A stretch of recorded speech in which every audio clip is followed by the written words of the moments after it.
Hey guys, it's Sheena here from Discovering Diversity Publishing, the book midwife.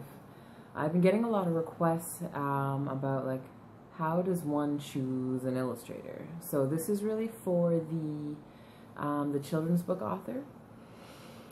So there's a series of things that I do when I'm choosing an illustrator, either for my books or for somebody else's books. What I like to do is really look at the style and look at the type of story that I'm telling.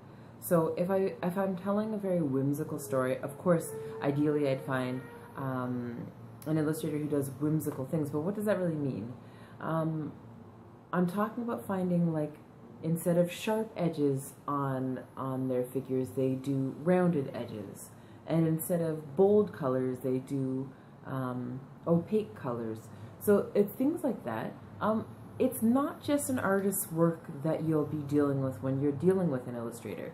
And we all know that we are all artists in some way or another, and we all have our own things that we're working on.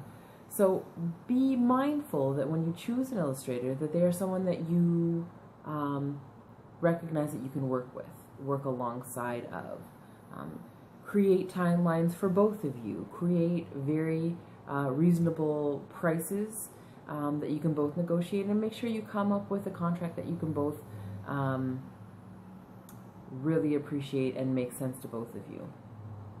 Please don't just jump in. It's important to choose an illustrator that is going to represent your work the way that you want it to be represented.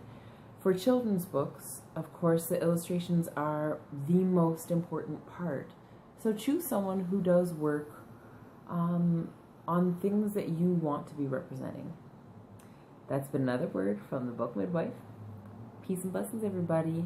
Write your book. Bye.